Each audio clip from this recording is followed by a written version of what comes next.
Hello students, मैं अंकुर बबेले आप सभी का स्वागत करता हूं मैग्नेट ब्रेन्स हिंदी पर। मैग्नेट ब्रेन्स हिंदी एक ऐसा प्लेटफॉर्म है जो हिंदी माध्यम की कक्षा 6 से लेकर कक्षा 12वीं तक का संपूर्ण पाठ्यक्रम बिल्कुल निःशुल्क में उपलब्ध करा रहा है।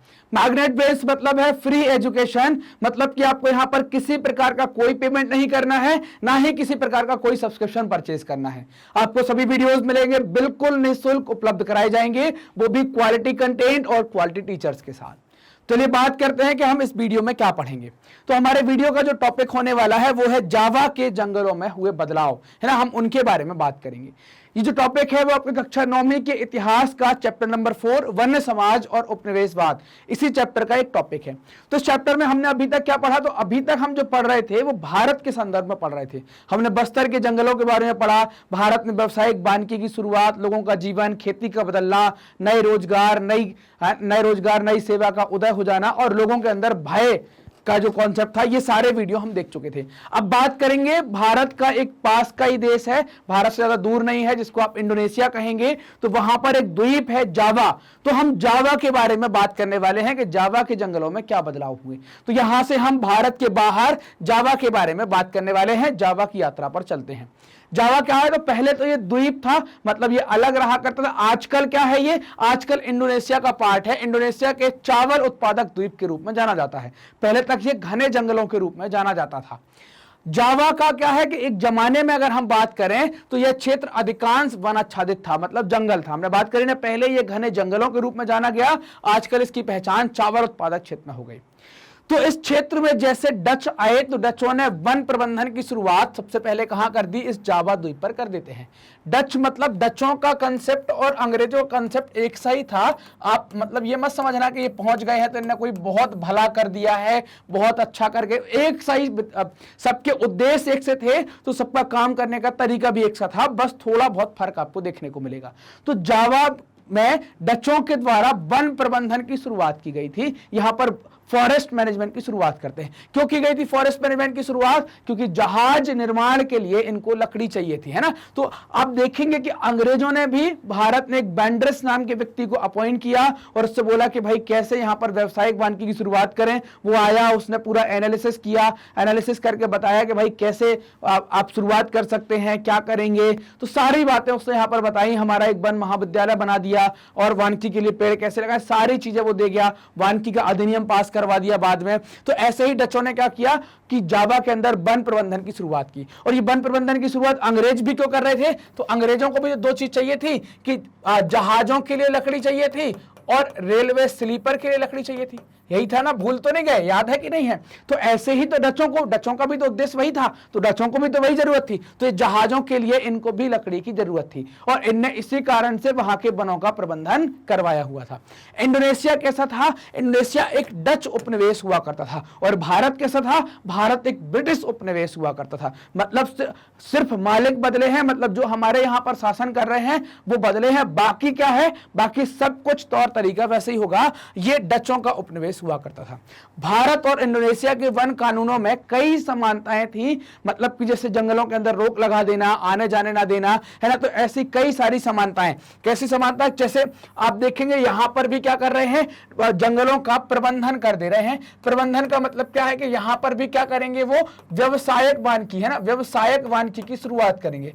व्यवसायिक वानिकी की शुरुआत क्यों की जा रही है, ताकि आपको लकड़ी मिले और ये लकड़ी का उपयोग आप कहां कर सकें, जहाज के निर्माण में लकड़ी का उपयोग कर सकें। तो व्यवसायिक वानिकी की जब आपको शुरुआत करनी है तो जंगल कानून आपको लगाने पड़ेंगे, वहां के स्थानीय लोगों को जंगलों से निकालना पड़ेगा, उनको वहां पर कंदमूल और खेती करने या घुमंतू खेती करने पर रोक लगानी पड़ेगी। तो ऐसे ही कई सारी चीजें आपको इंडोनेशिया के अंदर या आप जावा द्वीप के अंदर भी देखेंगे। इसलिए कहा गया है कि भारत और इंडोनेशिया के वन कानूनों में कई प्रकार की समानताएं थी।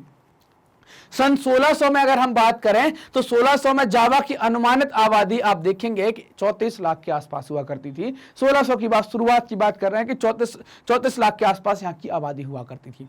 हालांकि उपजाऊ मैदानों में ढेर सारे गांव थे, लेकिन पहाड़ों में भी घुमंतू खेती करने वाले अनेक समुदाय रहा करते थे। घुमंतू खेती कौन करते, जनरली वन समुदाय के लोग घुमंतू खेती करा करते थे, ताकि वो जंगलों को काटेंगे फिर उस पर खेती करेंगे। जबकि यहां पर वनों मैदानों वाले भाग में भी रहने वाले कई कई सारे लोग थे और घुमंतू खेती करने वाले भी कई सारे लोग थे। ऐसी स्थिति भारत की भी थी कि भारत में भी कुछ इसी तरीके का कॉन्सेप्ट था कि खेतों पर मतलब मैदानों पर खेती करने वाले लोग भी थे, लेकिन जंगलों के अंदर जंगलों को साफ करके, जिसको हम झूम खेती या घुमंतू खेती कहते हैं, वैसी खेती करने वाले लोग भी थे।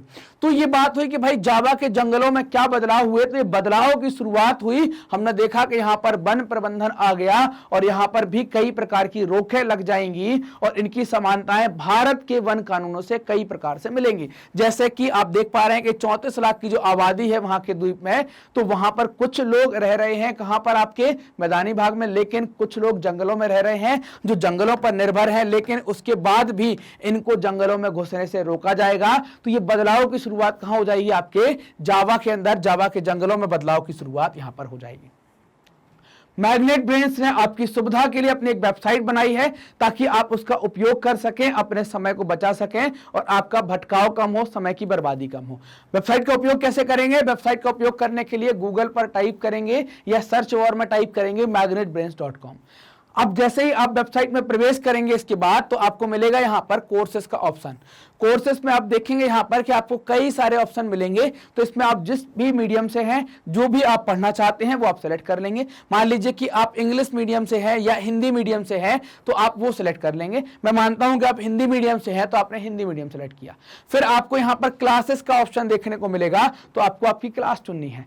मैं मानता हूं कि आप कक्षा 9वीं से हैं, तो आपने कक्षा 9वीं यहां पर चूज कर ली और 9वीं चूज करते ही क्या हुआ, जैसे ही 9th पर क्लिक करेंगे वैसे ही क्या होगा, सारे टीचर्स आपके सामने होंगे।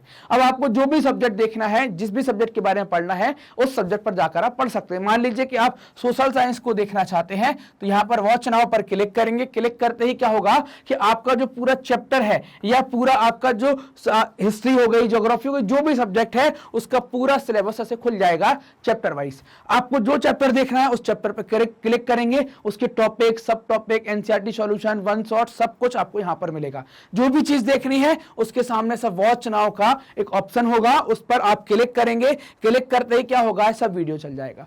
पूरा वीडियो देखने के बाद आपको अगले वीडियो भी आप देखना चाहते हैं तो आपको परेशान होने की जरूरत नहीं है। आपकी सुविधा के लिए यहां पर नेक्स्ट वीडियो का बटन बनाया गया है, उस पर क्लिक करते ही आप उसके जस्ट अगले वीडियो पर आप पहुंच जाएंगे और अपनी पढ़ाई पूरी कर पाएंगे, बहुत व्यवस्थित तरीके से कर पाएंगे।